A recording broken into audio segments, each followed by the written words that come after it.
دیکھیے آج ٹیوزڈے دوپہر 2 بجے تک پروٹیکٹیو بیل جو ہے اسلام آباد ہائی کورٹ چیف جسٹس اطہر منلہ صاحب نے جو ہے وہ کنفرم کی ہے اور ان دا مین وائل ہدایت دی ہے FIA کو ناٹ ٹو اریسٹ. اس سے پہلے جو ہے وہ پری اریسٹ بیل اپلیکیشن کو ایکیوزڈ کی نیچے لوور کورٹ میں گئیں اور نیچے جورسڈکشن کے ایشو کے اوپر دونوں ججز نے بیل انٹرٹین نہیں کی اور بیل گرانٹ وہاں نہیں ہوئی تھی. تو آج پھر خان صاحب کی بیل ہم نے مناسب یہی سمجھا کہ یہ FIR اوپر نیچے آ رہی ہیں فنڈنگ کے حوالے سے اور اس میں اریسٹ کی اپریہینشن بھی ہوتی ہے. تو آج ڈائریکٹلی ہائی کورٹ کو اپروچ کیا پہلے، جس میں کچھ آبجیکشنز تھے کیونکہ ان کی حاضری نہیں تھی. اطہر منلہ صاحب کا آرڈر تھا کہ عمران خان صاحب خود پیش ہوں، وہ بھی خود حاضر ہوئے کورٹ کے آگے اور ہمیں ہدایت دی گئی ہے کہ ہم دوبارہ اپنی بیل اپلیکیشن نیچے کورٹ میں ڈالیں اور ریٹرن آرڈر بھی وہاں سے آئے گا. ان دا مین وائل دو تاریخ تک جو ہے یہ ٹیوزڈے تک یہ جو بیل جو ہے 2:30 بجے تک یہ ہمیں ہائی کورٹ سے پروٹیکشن ملی ہے. اب ہائی کورٹ ٹیوزڈے کو سماعت کرے گی کیا؟ ہائی کورٹ کو ٹیوزڈے سماعت بالکل کرے گی. یہ بیل مزید ایکسٹینڈ بھی ہو سکتی ہے اگر یہ کنفیوژن اور کانٹروورسی اگر ایگزسٹ کرتی ہے، اور یہ بھی ہو سکتا ہے کہ اس دن ہم یہ بیل وڈرا کر کے تو ہم نیچے لوور کورٹ میں اپنی ریمیڈی جو ہے وہ بیل.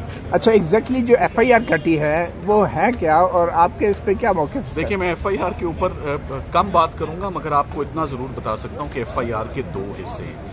ایک حصہ جو ہے وہ ووٹن کرکٹ کلب جس کی اونرشپ جو ہے وہ نقوی صاحب کی بتائی جا رہی ہے. ساری کی ساری FIR ان کے اوپر ہے جو کہ یہاں کہیں ایگزسٹ ہی نہیں کرتے، نہ وہ اریسٹ ہے نہ وہ انکوائری میں جوائن کی ہے، انہوں نے ملک سے باہر ہے اور ایک پریزیوم کیا جا رہا ہے کہ انہوں نے کچھ پیسہ جو کہ ال گاٹن منی ہے، جو کہ غیر قانونی پیسہ ہے، فروٹس آف پوائزنس ٹری ہے، وہ پیسہ ادھر بھیجا. تو ان کی طرف سے تو ایک ڈونیشن ہے، وہ تو ڈونر ہیں، یہاں پر ریسیپینٹ ہیں. پاکستان تحریک انصاف کے اکاؤنٹ میں کچھ پیسے آئے اور وہ کہتے ہیں کہ یہ پیسے جو ہے یہ غیر قانونی آئے.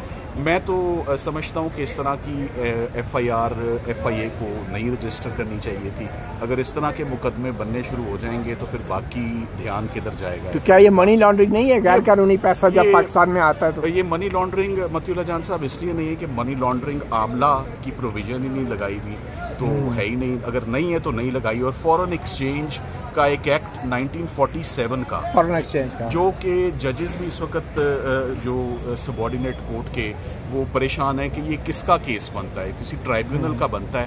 تو کھینچ تان کے اس کو زبردستی جو ہے وہ آپ FIA کی جورسڈکشن میں لا کے، میں ان کو جرم ہی نہیں سمجھتا جو ایلیگیشنز لگائی ہوئی ہیں. اس کے لیے ہمیں کورٹس میں آنا ہی نہیں چاہیے تھا.